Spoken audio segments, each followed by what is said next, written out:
Before we begin today, I want to honor Toledo Police Officer Brandon Stalker.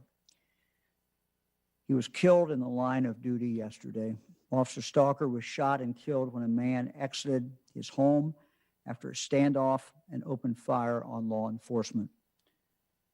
The officer, just 24 years of age, joined the Toledo Police Department in 2018.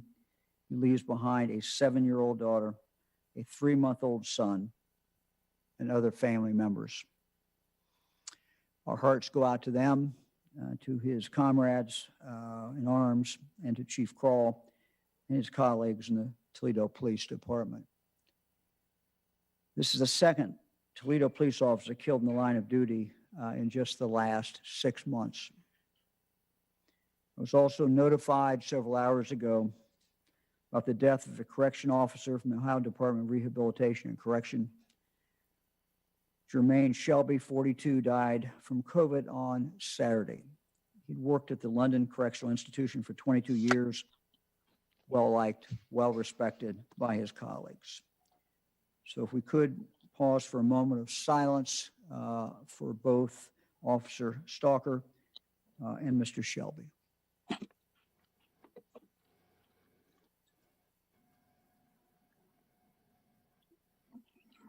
Thank you.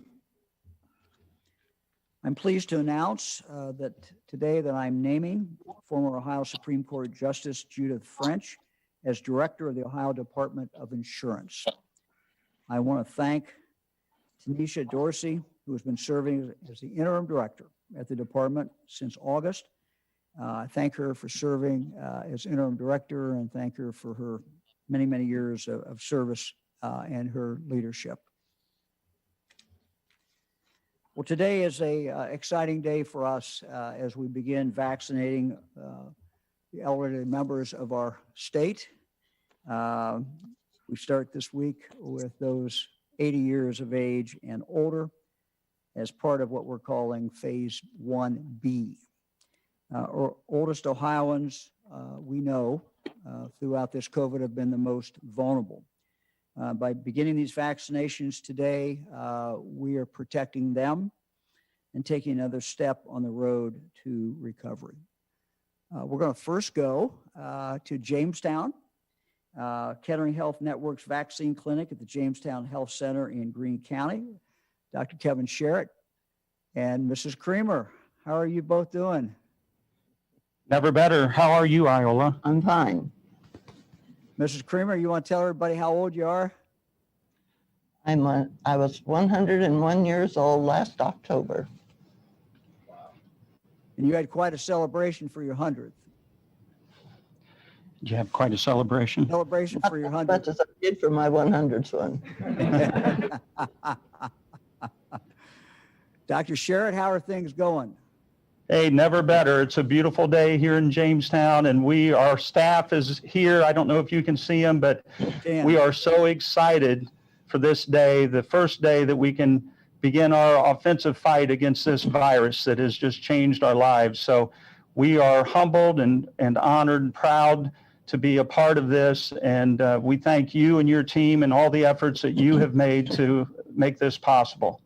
Well, we want to thank you, Dr. Sherritt. I know you head up the rural health group at Kettering, and you're reaching out to rural parts of the state, so we appreciate that very, very much. And we're going to watch you. Mrs. Creamer, you ready to go? Yep. All right. Kevin, Dr. Sherritt, you want to do this? Here we go.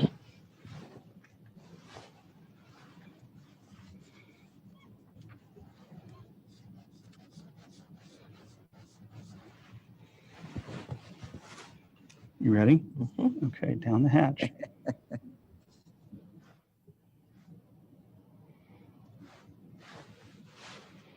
All right. Mrs. Creamer, how you doing? So far, so good? So far, so good? Did you feel it? Mm-hmm. You did feel it. You're supposed to say, no, didn't feel it. It didn't hurt. She said it didn't hurt. For the record, it did not hurt. Well, let's go over Dr. Brunsman. How are you doing today? Fine, thank you. And you've got Mr. McDaniel there, Alfred McDaniel. And I think Mr. McDaniel is 98. Is that correct? That is 98. correct. All right. Well, you ready, Mr. McDaniel? You ready to do it? Looks like he's ready. Let's roll your sleeve up here. There we go.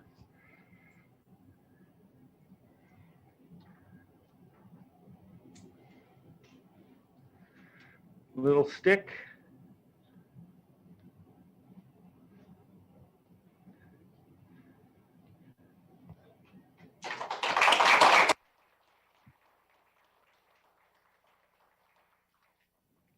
And there you go. All right. Thank you. You doing okay, That Mr. McDaniel? Was it? No, I just felt just a ting. I don't know. I All didn't right. feel a shock. Well, thank you all very much. And Jamestown Kettering Health Network team, thank you. Appreciate it. Both doctors. Thank you. Appreciate it very much. Okay, we're going to go up Northwest Ohio to Wood County. And I think we have Deputy Health Commissioner Amy Jones. How are you doing? I am well this afternoon, Governor. How are you? Well, I think you're in a private home, aren't you? Is that right? We are here with Mrs. Andahar. She is going to be getting her vaccine today. Well, Mrs. Andahar, how are you doing today? Fine, thank you. Well, Commissioner, can you tell us a little bit about, how you're doing? It looks like you're doing some actually home visiting. You want to tell us about that? That's correct. We're working closely with the Wood County Committee on Aging, which of course has existing relationships with many of the people who will be serving in the first week of this phase 1B. And we want to make sure that we're connecting to some of the seniors that are homebound or may have limited access to transportation, so that we're doing what we need to do to get them vaccinated, whether that be in their home or at a clinic. Well, that sounds great. Ms. Andahar, are you ready to go? Ready to do it? All right, we'll watch you. Relax your arm.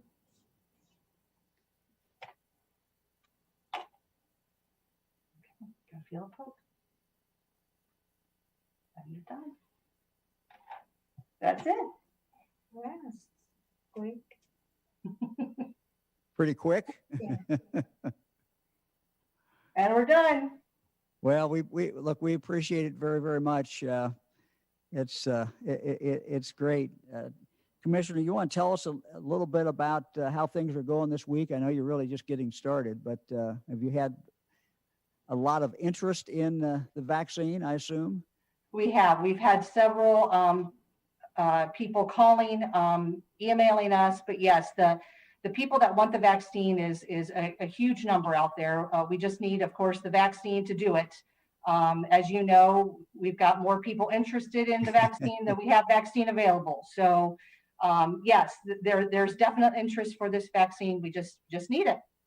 All right. Ms. Andahar, thank you very much. We appreciate it. And thank you. Good to be with you today. We're going to go Southeast Ohio now.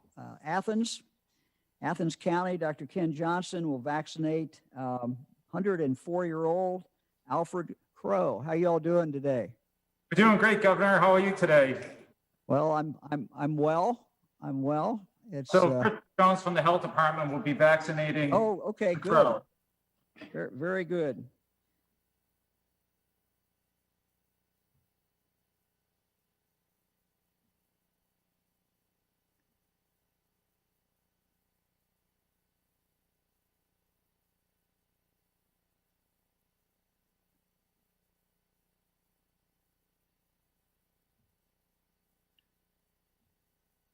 Into the government. Mr. Crow, how you doing?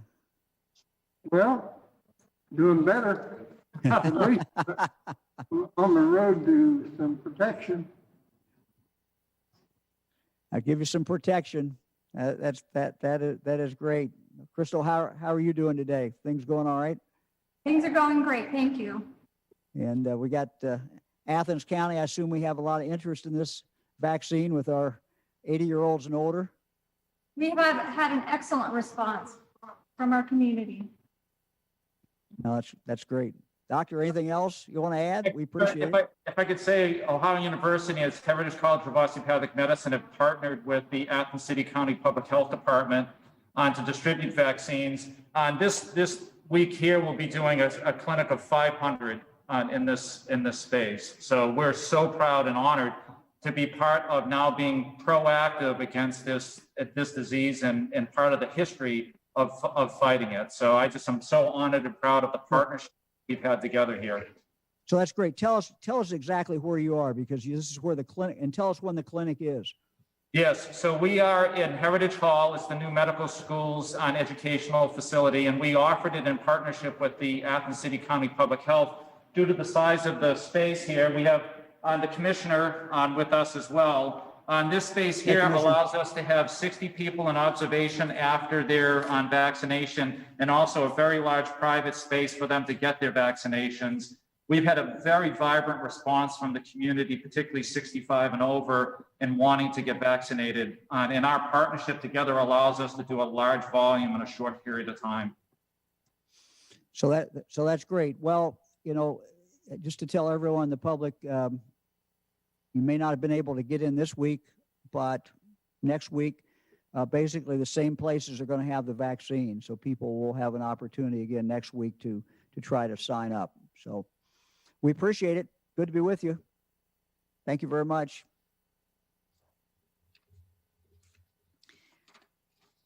Let me again repeat who is currently eligible to receive the vaccination on phase 1B rolling. Right now, we're limited to those age 80 years of age and above. For those 80 years old and older, you can find out what providers have COVID-19 vaccine near you by going to coronavirus.ohio.gov and clicking on the COVID-19 vaccination provider location button in the banner. On this page, you'll be able to search by county or by zip code to see the providers that received a vaccine allocation this week.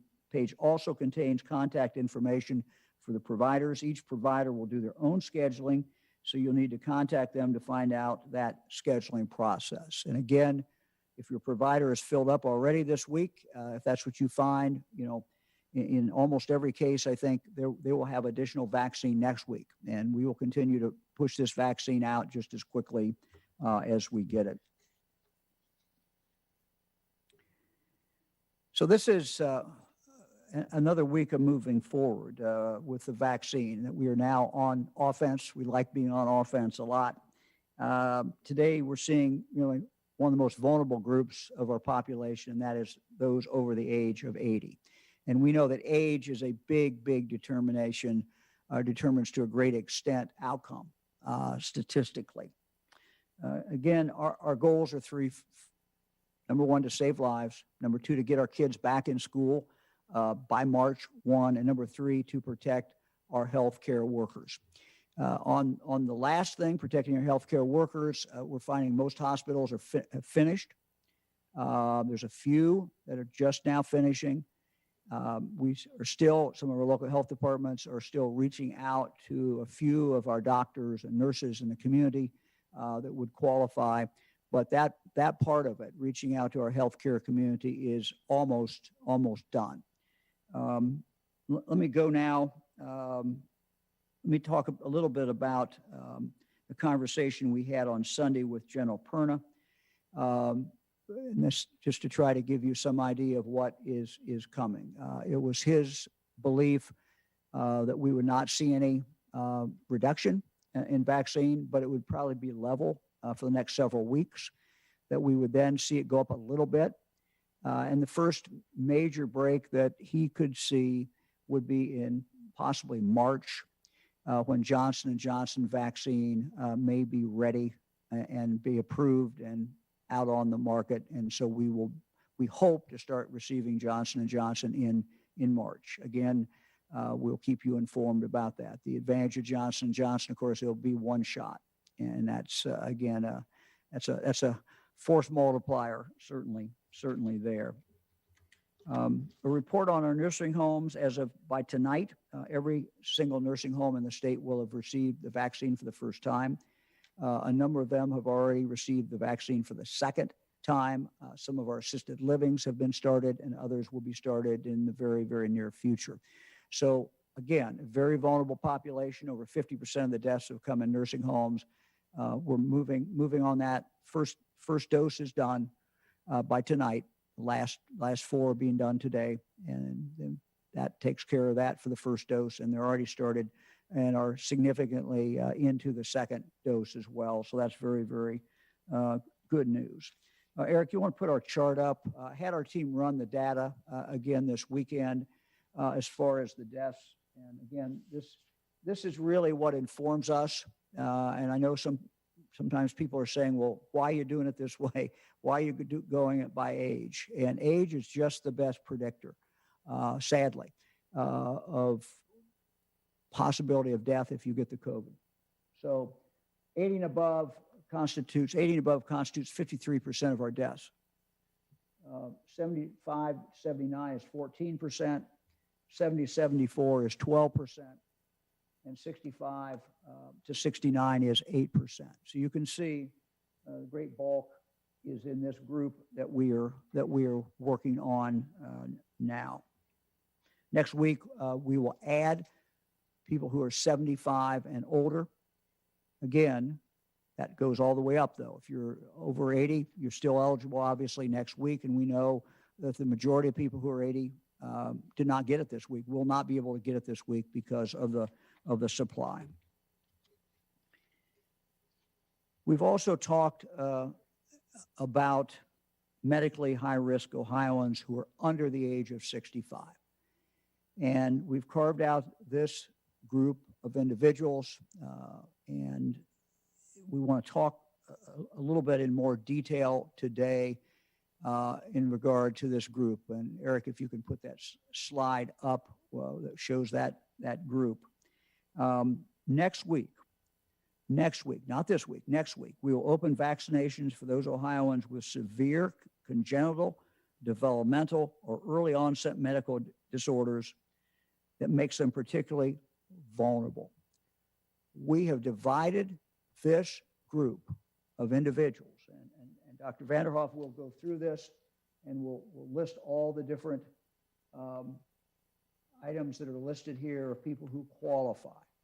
But I want to say this very carefully. We've divided this group, and here's how we've divided it. And again, this whole group was picked because of their risk of death if they got the COVID, high risk of death if they got the COVID. That's why this group was picked, signaled out by the medical professionals. We have taken this group, and everyone in the group will be able to get the vaccine at some point, but we've divided this group, and here's how we have divided it. And again, the division that we're making is based upon likelihood of death if they get it. So the first group will be those Ohioans with severe congenital, developmental, or early onset medical disorders that makes them particularly vulnerable, and who have a developmental or intellectual disability.